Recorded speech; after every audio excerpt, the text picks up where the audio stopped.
الحمد للہ رب العالمین والصلاة والسلام علی سید المرسلین محمد بن عبد اللہ خاتم النبیین والعاقبۃ للمتقین اما بعد فاعوذ باللہ من الشیطان الرجیم بسم اللہ الرحمن الرحیم ان الدار الآخرۃ لہی الحیوان۔ محترم ناظرین، ہماری آج کی گفتگو کا عنوان ہے آخرت کی عقلی دلیل۔ یہ دنیا جس میں ہم اور آپ رہتے ہیں یہ ہماری آنکھوں کے سامنے ہے، ہمیں اپنی آنکھوں سے دکھائی دے رہی ہے اور اس کے اوپر ہم پورا یقین رکھتے ہیں کہ یہ دنیا ہے، لیکن اس دنیا کے بعد ایک اور دنیا جو مرنے کے بعد آئے گی وہ ہمیں آنکھوں سے نظر نہیں آتی، وہ غیب کی بات ہے۔ ہمیں جو چیز آنکھوں سے نظر نہ آئے اس کے بارے میں ہم کیسے یقین کریں کہ آیا وہ ہے یا نہیں ہے؟ آخرت کا ہونا یا نہ ہونا، اس کے بارے میں ہماری عقل کیا کہتی ہے، اس کی عقلی دلیل کیا ہے؟ آئیے اس کے اوپر ہم تھوڑی سی گفتگو کریں اور غور کریں۔ یہ دنیا جو پروردگار نے ہمارے اور آپ کے لیے بنائی ہے، ہم اس میں زندگی بسر کر رہے ہیں، یہ دنیا محدود دنیا ہے، یعنی یہاں ہر عمل کا ایک محدود دائرہ ہے۔ ہم دیکھتے ہیں، ایک حد تک دیکھتے ہیں، اس سے آگے ہم نہیں دیکھتے۔ ہم سوچتے ہیں، ایک حد تک سوچتے ہیں، اس سے آگے ہم نہیں سوچ سکتے۔ ہمیں علم ہے لیکن ایک حد تک علم ہے، اس سے آگے ہمیں پتہ نہیں ہے۔ تو ہماری جتنی بھی طاقتیں ہیں، جو بھی پروردگار نے ہمیں صلاحیتیں دی ہیں، ان سب کی کچھ حدیں ہیں۔ ہمارے علم کے حاصل کرنے کے پروردگار نے کچھ ذرائع دیے ہیں، کچھ چیزوں کا علم ہم دیکھ کر حاصل کرتے ہیں، جیسے رنگ سفید ہے، کالا ہے، زرد ہے، کیسا ہے، یہ ہمیں دیکھ کر معلوم ہوتا ہے۔ کچھ باتوں کا علم ہمیں سن کر ہوتا ہے، کانوں کے ذریعے ہوتا ہے۔ کسی کی آواز موٹی ہے، کسی کی آواز پتلی ہے، پست آواز ہے، یہ سن کر معلوم ہوتا ہے کہ آواز کیسی ہے۔ تو آوازوں کے جاننے کے لیے پروردگار نے ہمیں کان دیے ہیں۔ اسی طرح ہمیں رب نے چیزوں کے چکھنے کی طاقت دی ہے، اس کے لیے اس نے زبان عطا کی ہے کہ ہم اس کے ذریعے پتہ لگا لیتے ہیں کہ یہ چیز کڑوی ہے یا میٹھی ہے یا اس کا کیسا ذائقہ ہے۔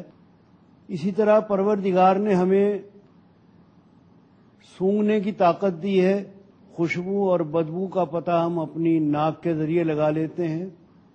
تو یہ حواس خمسہ کہلاتے ہیں، 5 طاقتیں جو ہر انسان کے اندر موجود ہیں، سننے کی، دیکھنے کی، چکھنے کی، یہ سب طاقتیں ہیں، ان کے ذریعے ہم مختلف چیزوں کا پتہ لگاتے ہیں۔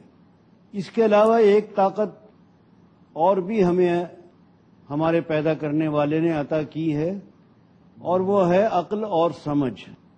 بہت سی چیزوں کا پتہ ہم عقل اور سمجھ سے بھی لگاتے ہیں۔ کوئی چیز ہمیں نظر نہیں آ رہی ہے، سنائی نہیں دے رہی ہے، چکھ کر بھی ہم معلوم نہیں کر سکتے، لیکن عقل اور سمجھ کے ذریعے ہم اس کا پتہ لگا لیتے ہیں اور فیصلہ کر لیتے ہیں کہ ہاں وہ چیز ہے۔ کچھ چیزیں ہمیں تجربے سے بھی معلوم ہوتی ہیں کہ ہم نے تجربہ کیا، معلوم ہوا کہ ہاں یہ چیز فلاں کام کے لیے مفید ہے، فلاں چیز کے واسطے اس میں فائدہ نہیں ہے۔ تجربہ بھی عقل اور سمجھ سے ہی تعلق رکھتا ہے۔ تو پروردگار نے یہ ہمیں طاقتیں کسی چیز کا علم حاصل کرنے کے لیے عطا فرمائی ہیں۔ آخرت کا علم ہم حواس خمسہ سے تو نہیں لگا سکتے، نہ وہ آنکھوں سے نظر آتی ہے، نہ سونگھ کر معلوم کر سکتے ہیں۔ البتہ عقل کے ذریعے ہم ایک حد تک پہنچ سکتے ہیں۔ عقل کے ذریعے کیسے پہنچ سکتے ہیں کہ آیا دوسری دنیا جس کو آخرت کہا جاتا ہے وہ ہے یا نہیں ہے؟ عقل کے ذریعے ہم اس طرح پہنچ سکتے ہیں کہ جو بھی کام ہم کرتے ہیں اس کا کوئی نہ کوئی نتیجہ ہمارے سامنے آنا چاہیے. اچھے کام کا اچھا نتیجہ اور برے کام کا برا نتیجہ ہمارے سامنے آنا چاہیے. اگر ایک آدمی نے کوئی برا کام کیا ہے تو اس کو اس کا بدلہ ملنا چاہیے، اور اگر کسی نے کوئی نیک اور اچھا کام کیا ہے تو اس کی جزا اس کو ملنی چاہیے، اور جتنا اس نے کیا ہے اتنا ہی اس کو ملنا چاہیے. یعنی جزا یا سزا، بدلہ جو بھی ہو وہ اس کے عمل کے مطابق ہونا چاہیے. یہ ہماری عقل کہتی ہے کہ ایسا ضرور ہونا چاہیے. اب مان لیجئے کہ ایک شخص نے ایٹم بم مارا اور لاکھوں آدمیوں کو اس نے ختم کر دیا. ایک بم سے اس نے لاکھوں جانیں لے لیں، تو اب ہونا یہ چاہیے کہ جس انسان نے لاکھوں انسانوں کا قتل کیا ہے اس کو اس کی سزا ملے. لیکن اگر آپ اس دنیا میں اس کو سزا دینا چاہیں تو کیسے دے سکتے ہیں؟ اس کی ایک جان ہے، آپ اس کے چاہے ہاتھ پاؤں کاٹ دیں، چاہے سولی پہ چڑھا دیں، جس طرح بھی چاہے اس کو مار دیں، لیکن ایک ہی مرتبہ مرے گا، کئی مرتبہ نہیں مر سکتا، لاکھ مرتبہ نہیں مر سکتا. جبکہ اس نے لاکھ آدمیوں کو مارا ہے تو لاکھ آدمیوں کا بدلہ لاکھ جانیں ہونا چاہیے، لاکھ ہی دفعہ اس کو موت آنی چاہیے. وہ تو ایک مرتبہ مر گیا اور اس نے لاکھوں آدمیوں کو ختم کر دیا. اس دنیا میں اس کو پورا پورا بدلہ دینا ممکن ہی نہیں ہے. اسی طرح معاملہ ہے کہ کسی نے کوئی اچھا عمل کیا، نیک کام کیا، انسانیت کو فائدہ پہنچایا، کوئی ایسا کام کر گیا کہ نسل در نسل اس سے فائدہ اٹھا رہی ہے. اب اگر ہم اس کو اس کی نیکی کا بدلہ دینا چاہیں تو کس طرح دے سکتے ہیں؟ ہم اس کو سونے میں تول دیں، ہم اس کو جو بھی مرضی چاہے انعام دے دیں، لیکن وہ تمام انعامات اس کے اس حسن عمل کا پورا پورا بدلہ نہیں ہو سکتے. اس نے تو ایسا کام کیا ہے کہ نسل در نسل اس سے فائدہ پہنچ رہا ہے. تو کیسے آپ اس کو اس کے نیک عمل کا پورا پورا بدلہ دیں گے؟ ہماری عقل یہ کہتی ہے کہ ایک ایسی دنیا ہونی چاہیے، ایک ایسا عالم ہونا چاہیے جہاں انسان کو اس کے عمل کا پورا پورا بدلہ ملے. ایسا ہونا چاہیے. اس دنیا میں تو یہ ممکن نہیں ہے کیونکہ یہ دنیا محدود ہے. اس محدود دنیا میں محدود ہی جزا یا سزا دی جا سکتی ہے. تو عقل کا تقاضا یہ ہے کہ ایک ایسی دنیا برپا ہونی چاہیے، ایک ایسا عالم قائم ہونا چاہیے جو لامحدود ہو، جہاں موت ایک دفعہ نہ آئے، ہزاروں دفعہ لاکھوں دفعہ موت آئے. وہ مرے اور پھر جیے، مرے اور پھر جیے. اگر اس نے 1,00,000 آدمیوں کو مارا ہے تو 1,00,000 دفعہ اسے موت آئے. اگر اس نے ہزاروں لاکھوں آدمیوں کو نقصان پہنچایا ہے تو اتنا ہی نقصان اس کو بھی پہنچے جس نے یہ نقصان پہنچایا ہے. اسی طرح ایسی دنیا ہونی چاہیے کہ جس نے نیک عمل کیا ہے اس کے نیک عمل کا پورا پورا بدلہ اس کو ملنا چاہیے. ایک ایسا عالم ضرور ہو کہ جہاں اس کو پورا پورا بدلہ ملے. تو ہماری عقل نے چاہیے تک ہمیں پہنچا دیا کہ ایسا ہونا چاہیے. عقل کہتی ہے کہ ضرور ہونا چاہیے. اس کے بعد آگے ہے یا نہیں ہے، عقل نے یہ تو کہہ دیا کہ ہونا چاہیے. ایسا عالم، ایسی ایک دنیا ہونی چاہیے، لیکن وہ ہے یا نہیں؟ عقل یہاں تک پہنچی تھی کہ مذہب نے آگے بڑھ کر کہا کہ ہونا چاہیے ہی نہیں بلکہ ہے۔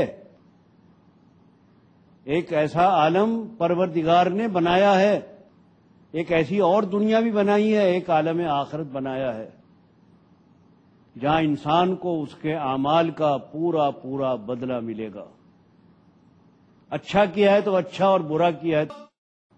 مذہب نے آ کر ہماری رہنمائی کر دی اور کہا کہ جو عقل تقاضا کر رہی ہے اس عقل کے تقاضے کے مطابق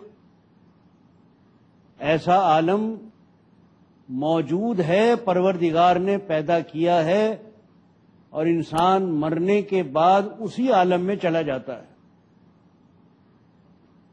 گویا موت ایک دروازہ ہے کہ اس میں داخل ہو کر اس دوسری دنیا میں پہنچ جاتا ہے جس کا نام عالم آخرت ہے۔ قرآن کہتا ہے وَإِنَّ الدَّارَ الْآخِرَةَ لَهِيَ الْحَيَوَانُ۔ اصل میں تو زندگی آخرت کی ہی زندگی ہے۔ دنیا کی زندگی تو فنا ہونے والی ہے، ختم ہونے والی ہے۔ آدمی 60 سال جیے، 70 سال، 100 سال، جو بھی اس کی عمر ہے، لیکن آخرکار اس کو فنا ہے۔ فنا ہونے کے بعد پھر کیا ہے؟ کیا پھر معاملہ ختم ہو گیا؟ اگر فنا ہونے کے بعد معاملہ ختم ہو گیا تو آخر اس دنیا کے بنانے کا، اس میں عمل کرنے کا مقصد کیا ہوا؟ ایک آدمی زندگی بھر اچھے کام کرتا رہا لیکن لوگ اس کو برا کہتے رہے، اس کے ساتھ ظلم اور زیادتیاں کرتے رہے، تو اس کی تو ساری زندگی برا بھلا سننے میں ہی گزری، اس کو تو بیچارے کو کچھ بھی نہ ملا۔ کیا مقصد ہوا اس دنیا کا؟ ایک آدمی نے غلط کام کر کے خوب دولت جمع کی، عیش کیے، مزے اڑائے، مزے اڑا کے دنیا سے چلا گیا، اور اپنے جو برے کام تھے اس کو کچھ بھی نہ ملا، بس ختم معاملہ۔ تو اگر یہ دنیا بس یہی موت تک ختم ہو جاتی ہے تو پھر اچھائی اور برائی کا تصور کیا ہے؟ ہم اچھا کریں تو کیوں کریں، اور برائی سے بچیں تو کیوں بچیں؟ جبکہ ہم دیکھتے ہیں کہ دنیا میں کتنے ہی برے لوگ مزے اڑا رہے ہیں اور کتنے ہی اچھے لوگ بیچارے پریشانی کے ساتھ زندگی گزار رہے ہیں۔ تو یہ اچھائی اور برائی، نیکی اور بدی کا سارا دھندا ہی ختم ہو جاتا ہے اگر آپ یہ کہہ دیں کہ نہیں اور کوئی دنیا نہیں ہے، بس یہی دنیا ہے۔ حقیقت یہی ہے کہ یہ دنیا فانی ہے اور ایک لافانی دنیا بھی ہے، اور اس فانی اور لافانی دنیا میں دونوں میں تعلق ہے۔ اس فانی دنیا کا اس لافانی دنیا کے ساتھ کنیکشن ہے۔ یہاں ہم جو کچھ کر رہے ہیں اس کا بدلہ وہاں ملے گا۔ یہ دار العمل ہے، عمل کی جگہ ہے، اور وہ دوسری دنیا دار الجزا ہے، بدلے کی جگہ ہے۔ یہ دنیا بدلے کے لیے نہیں ہے، یہ دنیا صرف عمل کے لیے ہے، اور عمل میں بھی صرف امتحان ہے انسان کا، اس کی آزمائش ہے۔ اسی لیے اس دنیا کے اندر آپ کو دونوں طرح کے مناظر نظر آتے ہیں، اچھائی بھی نظر آتی ہے، برائی بھی نظر آتی ہے، نیکی بھی نظر آتی ہے، بدی بھی نظر آتی ہے۔ دونوں ہی چیزیں یہاں پر موجود ہیں، اس لیے کہ پروردگار کو امتحان لینا ہے۔ امتحان کے لیے ضروری ہے کہ دونوں چیزیں ہوں، اچھائی بھی ہو، برائی بھی ہو، نیکی بھی ہو، بدی بھی ہو۔ اب امتحان ہے کہ دیکھیں انسان کون سا راستہ چنتا ہے، اچھائی کا راستہ چنتا ہے یا برائی کا راستہ چنتا ہے۔ قرآن کہتا ہے کہ وَهَدَيْنَاهُ النَّجْدَيْنِ، ہم نے دونوں راستے بتا دیے ہیں، بھائی اس راستے پر چلو گے تو یہ ہوگا، دوسرے راستے پر چلو گے تو یہ ہوگا۔ دونوں راستے بتا دیے ہیں، دونوں کا انجام بتا دیا ہے۔ اب اختیار انسان کا ہے کہ وہ کون سی راہ پکڑتا ہے. اس کو اللہ نے سمجھ دی ہے، عقل دی ہے، فہم و شعور دیا ہے، اچھے اور برے کی تمیز دی ہے. اچھے اور برے کی تمیز دی ہے. وہ جانتا ہے کہ یہ اچھائی ہے، یہ برائی ہے. ہر انسان کے اندر یہ چیز موجود ہے کہ وہ اچھے اور برے کی پہچان رکھتا ہے. حضرت محمد صلی اللہ علیہ وسلم کی خدمت میں ایک شخص آیا اور آ کر اس نے ایک سوال کیا. سوال اس کا یہ تھا کہ گناہ کسے کہتے ہیں؟ حضرت محمد صلی اللہ علیہ وسلم نے اس نے پوچھا کہ یہ بتائیے گناہ کسے کہتے ہیں، گناہ کی تعریف کیا ہے؟ اب سوال اس کا تھا کہ گناہ کسے کہتے ہیں، تو حضرت محمد صلی اللہ علیہ وسلم نے یہ نہیں کیا کہ اس کو گناہوں کی فہرست بتا دی ہو کہ بھئی فلاں کام گناہ ہے، جھوٹ بولنا گناہ ہے، ظلم کرنا گناہ ہے، بے ایمانی کرنا گناہ ہے، فلاں کام گناہ ہے. تو گناہوں کی فہرست بہت لمبی چلی جاتی ہے، اس کو یاد بھی نہ رہے آدمی کو کہ کون کون سے کام گناہ ہیں. ایک لمبی فہرست بتانے کے بجائے اللہ کے رسول نے ایک لفظ میں جواب دے دیا، صرف ایک لفظ میں. اور وہ لفظ بھی ایسا کہ جو ہر انسان بالکل آسانی کے ساتھ سمجھ سکتا ہے. آپ نے فرمایا کہ گناہ وہ ہے ما حاک فی قلبی کا، جو تیرے دل میں کھٹکے. فرمایا استفتی قلب کا، اپنے دل سے پوچھ لو. جو دل میں کھٹکے وہ گناہ ہے. ہر آدمی کے دل میں کسوٹی ہے. جیسے سونار کے پاس آپ جاتے ہیں، اس کو زیور یا سونا دے کر کہتے ہیں ذرا بتائیے صاحب اس میں کتنا سونا کھرا ہے، کتنا کھوٹا ہے. تو وہ کسوٹی پہ کس کے بتا دیتا ہے کہ اس میں اتنا کھوٹ ہے، اتنا یہ کھرا ہے. اسی طرح پروردگار نے ہر انسان کے اندر، اس کی فطرت میں، اس کے دل میں ایک کسوٹی رکھ دی ہے، جو گناہ اور نیکی کو بتا دیتی ہے کہ یہ چیز گناہ ہے، یہ چیز نیکی ہے، یہ برائی ہے. دونوں کو بتا دیتی، یہ کھوٹا ہے، یہ کھرا ہے.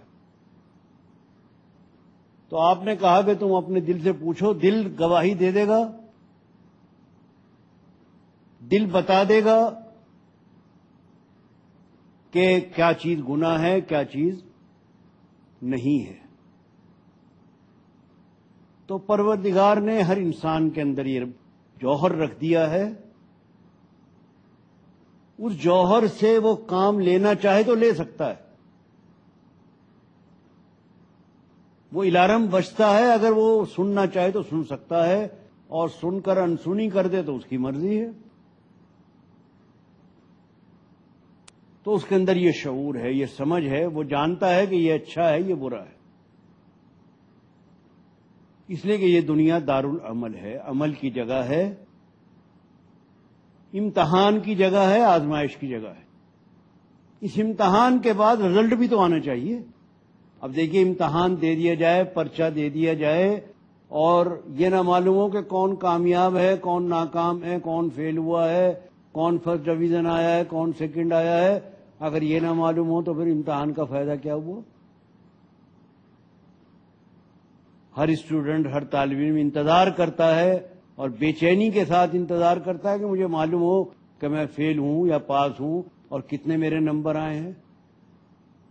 بس اسی طریقے سے ہم اس دنیا میں پروردگار نے امتحان کا پرچہ ہمارے ہاتھ میں دیا ہے.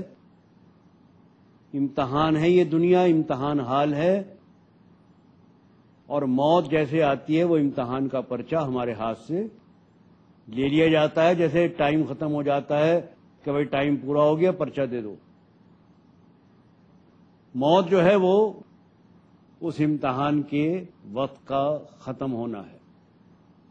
اب اس کا رزلٹ آئے گا، رزلٹ آئے گا اس دنیا میں. وہ دنیا جس میں رزلٹ آئے گا اسی کا نام آخرت ہے. رزلٹ آئے گا پورا پورا جیسا پڑھا ہے، جیسا امتحان دیا ہے، جیسے پرچے حل کیے ہیں، اسی کے مطابق نمبرات آئیں گے. کون فیل ہوا ہے، کون پاس ہوا ہے، کون فرسٹ ڈویژن لے گیا ہے، کون سیکنڈ آیا ہے، سارا کچھ آ جائے گا اس میں. تو عقل نے ہمیں یہاں تک تو پہنچا دیا کہ عالم آخرت ہونا چاہیے تک تو پہنچایا عقل نے. اس کے بعد ہمارا ہاتھ پکڑا مذہب نے اور بتایا کہ چاہیے ہی نہیں بلکہ ہے، ایک ایسا عالم ہے اور ایسے عالم کی ضرورت ہے، اور اس عالم کے بغیر یہ دنیا بیکار ہے، بے مقصد رہ جاتی ہے اگر یہی نہ معلوم ہو کہ ہمارا عمل کا کیا انجام ہوا اور کوئی اس کا بدلہ نہ ملے تو فائدہ کچھ نہ ہوا. اس طرح عقل سے یہ بات ثابت ہو جاتی ہے کہ ہر انسان کو اس دنیا کے علاوہ دوسری دنیا میں بھی جانا ہے. اب ہو سکتا ہے کسی کے دماغ میں یہ خیال آئے کہ صاحب بدن، یہ جسم ہمارا، یہ تو اسی دنیا میں رہ جاتا ہے، وہ دنیا میں کہاں جاتا ہے؟ چاہے اس کو زمین میں دفن کر دو یا آگ میں جلا دو، جو کچھ بھی اس کا کرو، بدن تو ختم ہو جاتا ہے. پھر کون سی چیز ہے جو وہاں جاتی ہے؟ جو چیز اس عالم میں جاتی ہے وہ اصل میں اس بدن کے اندر رہنے والی وہ روح ہے، آتما ہے، وہ جاتی ہے، وہ اس عالم میں چلی جاتی ہے، بدن یہی رہ جاتا ہے. پھر جب دوبارہ یہ دنیا جب ختم ہو جائے گی تو دوبارہ یہ بدن پھر پیدا ہوگا اور اس آتما کو اس بدن سے پھر جوڑ دیا جائے گا. پھر ہم بالکل ایسے ہی جیسے اب اس دنیا کے اندر ہیں، بالکل ایسے کہ ایسے ہی اسی بدن کے ساتھ اپنے رب کے سامنے پیش ہوں گے اور وہاں ہمارا حساب کتاب ہوگا، اور حساب کتاب کے بعد ہمارے عمل کا نتیجہ ہمارے سامنے آئے گا، اور جیسا ہم نے یہاں کیا ہے وہ وہاں ہمیں بھگتنا پڑے گا. یہ ہے آج کی گفتگو کا خلاصہ کہ عقل سے یہ بات ثابت ہے کہ اس دنیا کے بعد ایک اور دنیا ہے جس کا نام آخرت ہے. آئیے ہم سب مل کر اس آنے والی زندگی کو اچھے سے اچھا بنانے کی کوشش کریں. وما علینا الا البلاغ.